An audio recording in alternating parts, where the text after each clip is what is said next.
এই পাহাড় থেকে জি, আল্লাহ জি। উট উষ্ট্রি বের করে দিলেন। তাও বলছে যে উষ্ট্রিটা হবে আ মানে ১০ মাসের গর্ভবতী। নবী রাসূলদের কোন একজনকে অস্বীকার করা মানেই প্রত্যেক নবী রাসূলকে অস্বীকার করা। অস্বীকার করা। কাউমে সামুদ যেটা হুম। আর্কিটেক্ট ছিল এরা এবং এরা ওই পাহাড় আ আ ইয়ে কেটে, করে কেটে কেটে ঘরবাড়ি মানে বানাতো। ঘরবাড়ি বানানো। এই ঘরবাড়ি বানানোটা এটা এত চমৎকার ছিল, আজকের আধুনিক বিজ্ঞানও কিন্তু ওইভাবে ঘরবাড়ি তৈরি করার মতো আ সেই অবস্থায় যেতে পারেনি।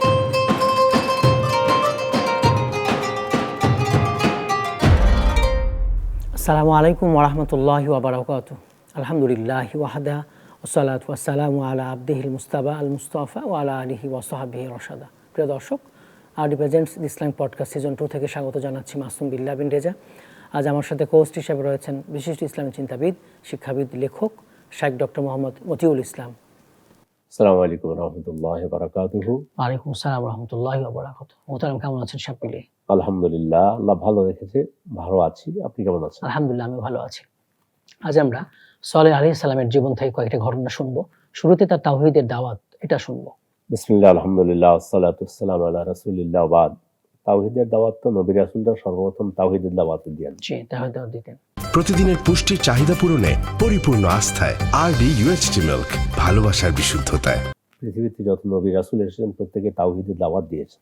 সালেহ আলাইহিস সালাতু ওয়াসসালাম তিনি তাকে আল্লাহ পাঠিয়েছেন সামুদ জাতির কওমে সালেহ বলা হয়েছে। জি, তো সামুদ জাতি, সামুদ জাতি এদের জায়গাটা কোথায়? এ সম্পর্কে ওই যে শুআয়ব আলাইহিস সালামও মা মাদিয়ান মাদিয়ান। মাদায়েন শহর যেটা জি, ওর কাছাকাছিতেই ছিল। এইটা বর্তমানে সৌদি আরবের তাবুক থেকে এই তাবুকের কাছাকাছি। আচ্ছা, আচ্ছা। কেউ বলছে ১৭০ থেকে ২০০ কিলোমিটারের কাছাকাছিতে। এই জায়গাটাতে উনি এসেছিলেন। সামুদ জাতির কাছে আল্লাহ উনাকে পাঠিয়েছিলেন। পাঠিয়েছেন। সালেহ আলাইহিস সালাম তিনিও রাসূল ছিলেন, নবী ছিলেন। সিরিয়ালে আল্লাহ তাআলা যে ২৫ জন নবী রাসূলের নাম কোরআনে বর্ণনা করেছেন, সেই সিরিয়ালে তিনি কোরআনে ৫ নাম্বার ওনার নামটা এসেছে। আচ্ছা, ৫ নাম্বারে। সে এদিক থেকে নবী এবং রাসূল এবং ৫ নাম্বারে ওনার নাম এসেছে এবং তিনি সামুদ জাতি যেটা তাদের কাছে আল্লাহ প্রেরণ করেছেন। নবী রাসূলরা দাওয়াত দিতে ১ম হইলো প্রত্যেক নবী রাসূল তাওহীদের প্রতি দাওয়াত দিতেন। লা ইলাহা লা ইলাহা ইল্লাল্লাহ। ইল্লাল্লাহ এটার প্রতি দাওয়াত দিয়েছেন। আবার শরিয়ত ভিন্ন ছিল।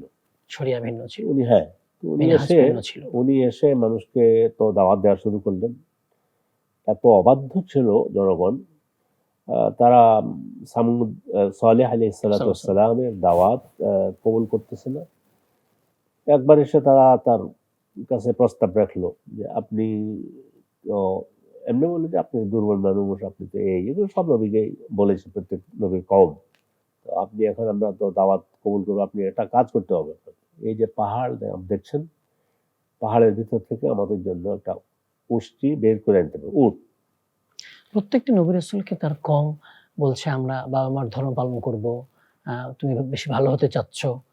কথা ওনাকে শুনতো না, এভাবে বলতো। ওনাকে এগুলো বলেছে। ওনাকে এই জি, কথাগুলো এবং বলেছে। তাদের চরিত্রে যে খারাপ গুণগুলো ছিল, ওই নবীগুলো বলতেন তোমরা এগুলো ত্যাগ করো। হ্যাঁ, খারাপ গুণগুলো ত্যাগ করো। খারাপ গুণগুলো ত্যাগ করো। তো সালেহ আলাইহিস সালাম এটা বলার পরে ওরা তখন বায়না ধরল যে, "আপনি আমাদের জন্য একটা উট বাহির করবেন এই যে।" যে এই মুজিজা নিয়ে আমরা শুনবো ইনশাআল্লাহ। তো সালেহ আলাইহিস সালাম যখন তারা দাওয়াত কবুল করতেছে না, তারাও বায়না ধরল যে, "আমাদের জন্য একটা উট বের করে নিদর্শন নিয়ে দেখাও। নিদর্শন দাও, মুজিজা।" তারা স্পেসিফিক বলল যে, "এই পাহাড়ের ভিতর থেকে একটা উট বের করে নিয়ে আসেন।"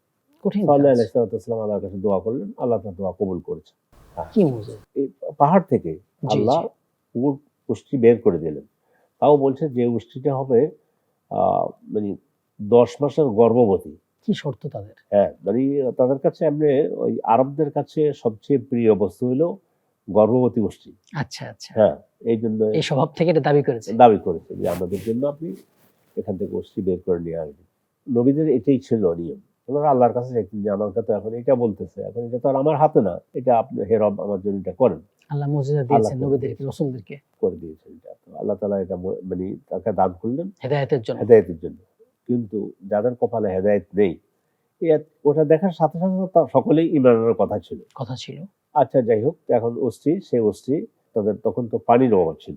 জি, আর ওনার জায়গাটাও কিন্তু মাদাইনের কাছাকাছি অথবা সামুদ জাতিটা ওখানে কাছাকাছি। জায়গাটা, হ্যাঁ। তো তিনি তাদেরকে যখন দাওয়াত দিলেন, তাওহীদ দাওয়াত প্রথম দিয়েছেন, তারা তো তাওহীদ গ্রহণ করলোই না, বিপরীতে তারা তার উপর অত্যাচার শুরু করলো, বিভিন্নভাবে তাকে তহমত দিতে শুরু করলো। এরপরে তখন তিনি অপবাদ, হ্যাঁ। আল্লাহর কাছে মানে যাই হোক শর্ত করলো যে পুষ্টি একদিন পানি পান করবে, তোমরা আরেকদিন পানি পান করবে, কিন্তু তোমাদের তারা পশুগুলো হ্যাঁ, আর জমি তোমরা ফিতনা ফাসাদ করবে না। প্রত্যেক নবীর দাওয়াতের বিশৃঙ্খলা মধ্যে তৈরি করবে না হ্যাঁ, এই দুনিয়াতে প্রত্যেক নবীর দাওয়াতের মধ্যে এই একটা বিষয় ছিল, জমির যেন ফিতনা ফাসাদ সৃষ্টি না না করা হয়। করো। তিনি সালেহ আলাইহিস সালাম তাদেরকে এটা বলার পরে কিন্তু তারা আসলে ওই ফিতনা ফাসাদের সৃষ্টি করলো, ফিতনা ফাসাদের পথেই গেল। যেই উষ্টি তারা বলছে যে একটা লাল উষ্টি আমাদের জন্য আমাদের বের করে আনেন, এবং যখন পানি বন্টন করে দেয়া হলো কুফের পানি, তারা উষ্টি এবং আল্লাহ নিষেধ করছেন, এবং তিনি বলছেন যে এই উষ্টির উপরে আঘাত করো না তোমরা, মারা যাবে নাকি? হ্যাঁ, তখন তারা এই উষ্টিকে মেরে ফেলল। নাউযুবিল্লাহ, কত খারাপ কাজ করলো। এইটার পরে আল্লাহ রাব্বুল আলামিন তখন তিনি ধরলেন, ওই যে আল্লাহ ছেড়ে দেন, ছাড় দেন, ছেড়ে দেন না, পাকড়াও করলেন। সেটাই হলো, পাকড়াও করলো, কঠিন এক শাস্তি তাদেরকে দিয়া। কোনো কোনো বর্ণনায় এসেছে যে সেটা ছিল আপনার আর রাজবা, যেটাকে আমরা ভূমিকম্প বলি, ভূমিকম্প, এটা দিয়ে একবারে ভূমিধস। ভূমিধস শেষ করে দিয়েছে। তিনি দুটো জিনিসের প্রতি দাওয়াত দিয়েছেন। এখানে বলেছে যে তার জাতি রাসূলদের সাথে কুফরি করেছে, তো তিনি তো একজন, রাসূলদের সাথে কেন বললেন? কেন বলা হলো? হ্যাঁ, এখানে একটা গুরুত্বপূর্ণ বিষয়, নবী রাসূলদের কোনো একজনকে অস্বীকার করা মানেই প্রত্যেক নবী রাসূলকে অস্বীকার করা, সবার মিশন তো একই। মিশনে। তো যেহেতু সালেহ আলাইহিস সালামকে তারা অস্বীকার করলো, তাকে বিদ্রুপ করলো, ঠাট্টা করলো, মশকরা করলো, তো এতে করে সালেহ আলাইহিস সালাম তো আল্লাহর কাছে তো তিনি সাহায্য চাইলেন। তো তারা তার উপর এগুলো করার পরে উনি তাদেরকে বিশেষ করে দুটো দিক, আরডি নিয়ে এলো আসল ফ্রুট পাল্প দিয়ে তৈরি আরডি ফ্রুট ড্রিঙ্কস, লিচু আর অরেঞ্জের দুটি অসাধারণ ফ্লেভার। আল্লাহর প্রতি ঈমান আনো এবং রাসূলদের প্রতি ঈমান আনো। জি, তো ওনার আগে যারা রাসূল ছিলেন, যেমন আদম থেকে এরপরে ইদ্রিস, এরপরে নূহ আলাইহিস সালাম, তারপরে এরপরে হলো ওনার পরে এরপর উনি পঞ্চম ছিলেন, পরবর্তীতে তারা আসবে, তাদের উপরও ঈমান আনা। মানে আমরা নবী রাসূলদের উপর ঈমান আনার বিষয়টা এইভাবে, জি, আমরা তো আলহামদুলিল্লাহ বলতে পারি সবার যে উপরে, সমস্ত হ্যাঁ। নবী রাসূল ঈমান আনলাম। আমরা এখন ওদের কাছে হলো তারা সালেহ আলাইহিস সালামকে মানলে সকল নবী রাসূলদের উপরেই ঈমান আনা হয়ে যেত। জি, জি, তো আমরা যেমন আমাদের রাসূলের উপর ঈমান এনেছি, এবং আমরা তো বলতে পারি মুসলিম উম্মাহ, আমরা অত্যন্ত উদার জাতি না, নবী রাসূলের মধ্যে কারোর সাথে আমাদের মানে সকলের উপর ঈমান আনা ওয়াজিব। আমরা পার্থক্য করি না, একজন বাদ দিলেও তাহলে মুমিন হইতে হওয়া যাবে না। হওয়া যাবে না। তো অনুরূপভাবে উনি সালেহ আলাইহিস সালাম তিনি তাদেরকে প্রথম আল্লাহ তাওহীদ দিয়ে ডাকলেন। তো এটা তো নবী রাসূলের মিশন, একই মিশন, জি, জি, তাওহীদের প্রতি ডাকবে। এরপরে হলো কওমে সামুদ, যেটা হুম, এদের আর্কিটেক্ট ছিল এরা, এবং এরা ওই পাহাড় কেটে কেটে কেটে ঘর বাড়ি বানানো। ঘরবাড়ি বানানো। এই ঘরবাড়ি বানানোটা এটা এত চমৎকার ছিল, আজকের আধুনিক বিজ্ঞানও কিন্তু ওইভাবে ঘরবাড়ি তৈরি করার মতো সেই অবস্থায় যেতে পারেনি। আল্লাহ সে মেধা দিয়েছেন সেই তাদেরকে, মেধা দিয়েছেন, আর্কিটেকচারে এই আর্কিটেকচার তাদের এইটা। এবং যে শক্তিশালী জাতি ছিল। প্রত্নতত্ত্ববিদ যারা, তারা গবেষণা করে প্রায় 130টার মতো তাদের এইভাবে আগের যে সমস্ত নিদর্শন তারা রেখে গেছে, এটা 130টার মতো তারা পেয়েছে। হ্যাঁ, এই প্রত্নতত্ত্বের মধ্যে সালেহ আলাইহিস সালামের। তো এদিক থেকে তারা মানে খুব চতুর ছিল, এবং তারা তাদের পাহাড় কেটে ঘর বানানো, এটা রাজকীয় একটা অবস্থা ছিল, রাজকীয় অবস্থা ছিল। এই দিক থেকে বুদ্ধি ছিল, কিন্তু তাওহীদের উপর ঈমান আনতে হবে, সেই দিক থেকে তারা তো ঈমান আনলো না। ইল্লা মাশা আল্লাহ, তারা ঈমান, তারা অল্প কয়েকজন ছাড়া ঈমান আনা হয়নি। তো সালেহ আলাইহিস সালাম তিনি যেখানে এসেছেন সেখানে সামুদ জাতি, আর সালেহ আলাইহিস সালাম তার কওমকে কওমে সালেহ বলা হয়। তাহলে আমরা জায়গাটা ট্রেস করতে পারলাম যে তাবুকের কাছাকাছি এখানে ওনারও এখানে আগমন ঘটেছে, এবং তিনি তাওহীদের প্রতি দাওয়াত দিলেন। এরপরে হলো যেটা, সেটা হলো সামুদ জাতি এবং বা কওমে সালেহ, এরা এদেরকে আল্লাহ তাআলা তিনি ধ্বংস করলেন কঠিনভাবে। ওই যে মুজিজা নষ্ট করে, মুজিজা নষ্ট করার কারণে, হ্যাঁ, ওই মানলো না। সালেহ আলাইহিস সালামের দাওয়াতের মধ্যে যেটা বেশি পাওয়া গিয়েছে সেটা হলো তিনি তাওহীদের প্রতি দাওয়াত দিয়েছেন, এবং রাসূলদের প্রতি ঈমান আনার জন্য তিনি দাওয়াত দিয়েছেন। আর হলো তিনি আল্লাহ তাআলা তাকে যে মুজিজা দান করেছেন, আন্নাকা আল্লাতী আরসালাহাল্লাহু কাআয়া, ওনাকে মুজিজা হিসেবে প্রত্যেক নবী রাসূলকে আল্লাহ মুজিজা দিয়ে থাকেন। মুজিজা দিয়েছেন। এখন কাকে কি দিয়েছেন ভিন্ন ভিন্ন। ওনার মুজিজা ছিল তাহলে ওই যে আপনার উষ্টি ছিল ওনার, এটা ছিল ওনার মুজিজা। মাদায়েন যেটা এই জায়গাটা, এটাও তাবুকের কাছাকাছি। আচ্ছা। প্রতিদিনের পুষ্টির চাহিদা পূরণে পরিপূর্ণ আস্থায় আরডি ইউএইচটি মিল্ক, ভালোবাসার বিশুদ্ধতায়। তাতে বোঝা গেল যে সাল্লাল্লাহু আলাইহি ওয়াসাল্লাম এখানে এসেছেন। এটা আমরা মানে ওনার কোন জায়গায় কাদের কাছে পাঠানো হয়েছে।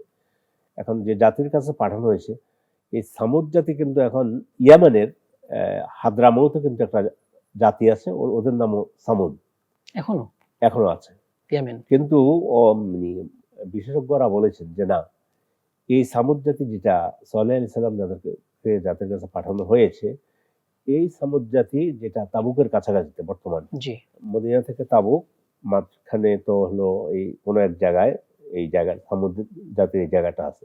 তো বলছে না, ইয়ামানে যেটা এই জায়গাটা না, ওনাকে যেখানে পাঠানো হয়েছে সেটা হলো তাবুকের কাছাকাছিতে। এবং এইটা তাদের ইয়েটা অন্তত খ্রিস্টপূর্ব 3000 বছর আগের থেকে তাদের এই কৃষ্টি কালচার সংস্কৃতি অনেক আগের।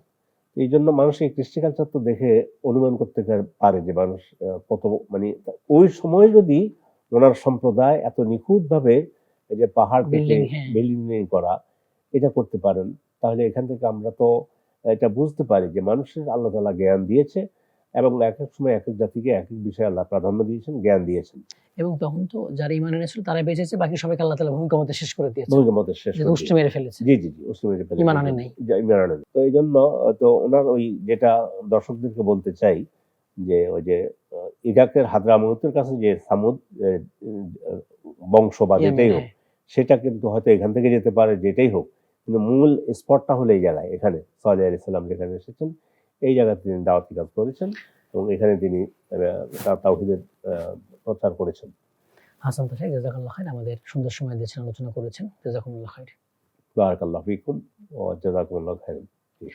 দর্শক, আপনারা দেখছিলেন RD presents Islamic podcast season 2। আজ আমরা সালেহ আলাইহিস সালামের জীবন থেকে কয়েকটা ঘটনা আলোচনা করেছি, শিক্ষাগুলো নিয়ে কথা বলেছি।